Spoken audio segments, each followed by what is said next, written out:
గోయిందా గోయిందా. ఇప్పుడు తిరుపతికి సంబంధించి టీటీడీ యొక్క లడ్డు ప్రసాదం ఏదైతే ఉందో ఆ లడ్డు ప్రసాదంలో జరిగినటువంటి కల్తీ గురించి మాట్లాడుతూ గతంలో సీఎం గారు వారిని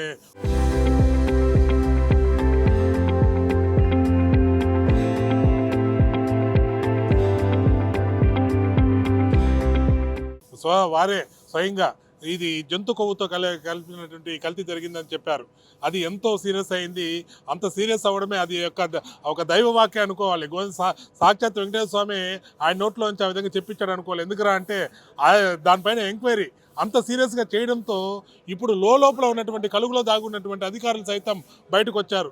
లేటెస్ట్గా అనిల్ కుమార్ సింఘాల్ పేరు కూడా బయట వచ్చింది. ఈయన ఉన్నప్పుడే ఎప్పుడైతే ప్రభుత్వం మారిందో 2019లో ఏప్రిల్లో మారిందో దాని తర్వాత 20 వరకు ఈయనే ఉన్నాడు. ఈయన ఉన్నప్పుడే కాంట్రాక్టులు జరిగాయని చెప్పిన సంగతి ఇప్పుడు బయటకు పడింది.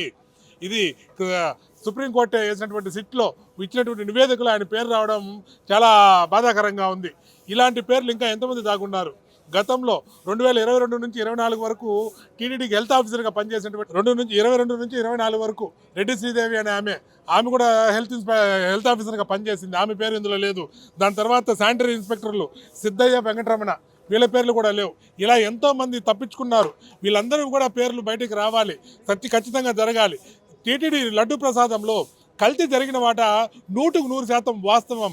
అది జంతు కొవ్వుతో కాకపోయినా కెమికల్స్, రసాయనాలు ఏవైతే వాడారో వీటిని చేయడం కూడా చాలా దారుణమైన విషయం. ఏమాత్రం పాల యొక్క ఉత్పత్తి, పాల యొక్క ఇది లేని చోట నుంచి నెయ్యి రావడం, ఆవు నెయ్యి రావడం అనేది ఎంత బాధాకరం చూడండి. పాలే లేని చోట నెయ్యి ఎలా వచ్చింది? వీళ్ళు ఏమి వాడారు దానికోసం? ఇదంతా కూడా చాలా బాధాకరమైన విషయం. ఖచ్చితంగా వీళ్ళందరి మీద కూడా కఠినమైనటువంటి శిక్షలు విధించాలి. ఇది సనాతన ధర్మాన్ని, హిందువుల యొక్క మనోభావాల్ని నిర్దాక్షిణ్యంగా తొక్కివేసేటువంటి సంఘటన ఇది భక్తులంతా కూడా ఏకదాటిగా, ప్రపంచమంతా హిందువులంతా కూడా ఏకదాటిగా చెప్తున్నారు. ఎవరైతే ఈ కల్తీ నెయ్యి, రసాయనాలతో కూడినటువంటి ఈ కల్తీ నెయ్యిలు వాడారో వారందరి మీద కూడా యాక్షన్ తీసుకోవాలి. ఇప్పుడు ఈయన అనిల్ కుమార్ సింఘాల్ గారు వెంటనే ఇప్పుడు టీడీపీ మళ్ళీ గవర్నమెంట్ వచ్చిన తర్వాత ఆయన ఈవోగా వచ్చారు. ఆయన పేరు కూడా సిట్లో బయట రావడం అనేది ఆశ్చర్యకరంగా ఉంది. ఎందుకంటే ఈయనున్నప్పుడే మొదటి కాంట్రాక్ట్ జరిగింది నెయ్యికి సంబంధించి ఆ ప్రభుత్వంలో. వెంటనే ఆయన ట్రాన్స్ఫర్ అవ్వడం జరిగింది. తర్వాత జరిగిన సంఘటనలన్నీ అందరికీ తెలుసు.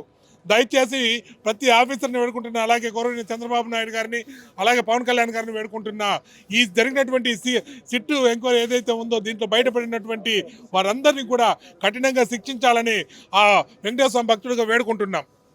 అందరికీ నమస్కారం. నమో వెంకటేశాయ. ఏదైతే అఖిలాండ కోటి బ్రహ్మాండ నాయకుడు, వేల కోట్ల భక్తులు కలిగినటువంటి శ్రీ వెంకటేశ్వర స్వామి వారికి ప్రపంచవ్యాప్తంగా పేరు ప్రఖ్యాతులు పొందినటువంటి ప్రసాదం తిరుమల లడ్డు. అలాంటి లడ్డూని కల్తీ చేసి, దుర్మార్గం చేసి దాన్ని మసిబూసి మారేడుగా చేయాలని, దాన్ని డీవియేట్ చేయాలని ఇన్వెస్టిగేషన్ని కొంతమంది ప్రయత్నం చేస్తున్నారు.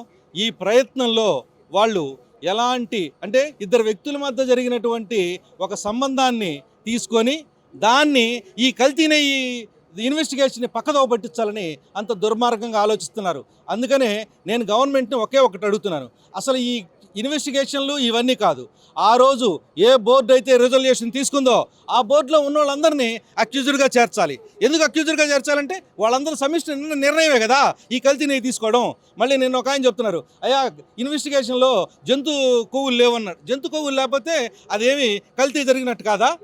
సింథటిక్ లడ్లు 20 కోట్ల లడ్డులు సింథటిక్ లడ్లు తిన్నారు. ఆ తినడం వల్ల ఎంతమంది ఆరోగ్యం దెబ్బతింటుంది, ఎంత పాపానికి ఒడిగట్టారో. అలాంటి వాళ్ళందరి మీద ఆ రోజు ఉన్న బోర్డు మొత్తం మీద చర్యలు తీసుకోవాలి. వాళ్ళందరినీ క్రిమినల్ చర్యలు తీసుకోవాలని మేము తీవ్రంగా ప్రశ్నిస్తున్నాం. హిందువుల భక్తుల మనోభావాలు దెబ్బతినే విధంగా ఈరోజు కొన్ని వాస్తవాలు వెలుగులోకి వస్తున్నాయి. ప్రధానంగా మనం చూసినట్లయితే కల్తీ నెయ్యి కేసు. ఈ కల్తీ నెయ్యి కేసులో గతంలో ఉన్నటువంటి ఈవోనే ఈరోజు ప్రస్తుత టీటీడీ ఈవో గారు కూడా ఉన్నారు. గతంలో 2019-20 మధ్య కూడా ఆయనే కొన్నిటికి అప్రూవల్ ఇవ్వడం, ఆయనే దాన్ని టీటీడీ బోర్డులో అజెండాగా పెట్టడం, ఆ కల్తీ నెయ్యి కూడా సరఫరా జరిగిందనమాట గతంలో. ఇప్పుడు అదే ఈవో ప్రస్తుతము టీటీడీ ఈవో గారుగా ఉంటే ఎలా ఈ ఒక విచారణ పారదర్శకత జరుగుతుందనేసి ఈరోజు యావత్తు భక్తులందరూ కూడా టీటీడీని ప్రశ్నిస్తున్నారు. కాబట్టి ఈరోజు మేము ఒకటే అడుగుతున్నాం, కూటమి ప్రభుత్వాన్ని కూడా దయచేసి ప్రస్తుతం ఉన్నటువంటి ఈవో గారిని బదిలీ చేసి ఈ యొక్క విచారణని పారదర్శకంగా జరిగే విధంగా చూడాలనేసి ఈరోజు యావత్ హిందూ సమాజం తరపున మేము కోరుతున్నాం. ఎందుకంటే ఈరోజు లడ్డు అనేది చాలా ప్రీతిమైనది, భక్తులకు ఎంతో ప్రీతికరమైనది. అలాంటి పవిత్రమైనటువంటి లడ్డులో 60 లక్షల కేజీల కల్తీ నెయ్యి కలిసింది. ఆ నెయ్యిలో కూడా ఏం వాడినారండి? కెమికల్స్ వాడినారు. మహాపాపం చేశారు గత ప్రభుత్వం వాళ్ళు. గత ప్రభుత్వం చేసినటువంటి తప్పుల్ని ఈ ప్రభుత్వం అన్ని వెలుగులోకి తీసుకుని వస్తుంది. మాకు చాలా సంతోషదాయకంగా ఉంది. కానీ గతంలో ఉండేటువంటి అధికారులు ఇప్పుడు ఉంటే ఈ యొక్క విచారణ ఏదైతే ఉందో అది పారదర్శకంగా జరగదనేసి మా యొక్క అభిప్రాయంగా, యావత్ హిందూ సమాజం తరపున ఉన్నటువంటి అభిప్రాయంగా ఈరోజు మీడియా వారికి మేము తెలియజేస్తున్నాము. కాబట్టి కూటమి ప్రభుత్వానికి మంచి పేరుంది. హిందువులంతా కూడా ఈరోజు కూటమి ప్రభుత్వాన్ని నమ్ముతున్నారు. అటు చంద్రబాబు నాయుడు గారు అయితే కానీ, ఇటు పవన్ కళ్యాణ్ గారిని అయితే కానీ, బీజేపీని అయితే కానీ. కాబట్టి మేము వారిని అంతా కూడా ఒకటే విజ్ఞప్తి చేస్తున్నాం. ఈ యొక్క సిట్టు విచారణ ఇంకా మరింతగా పారదర్శకంగా జరగాలన్నా ఈ ఛార్జ్షీట్లో ప్రస్తుతం అందరి పేర్లు కూడా వచ్చినాయి కాబట్టి వారిని అందరినీ కూడా తొలగించాలనేసి మేము కోరుతున్నాం. చరిత్ర సృష్టించినోడు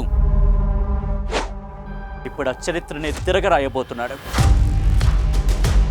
అబద్ధాల గోడల్ని బద్దలు కొట్టి నిజాలను రాగా మీ ముందుంచబోతున్నాడు. నిజమైన వార్తల కోసం వెంటనే డౌన్లోడ్ చేసుకోండి రా యాప్ని.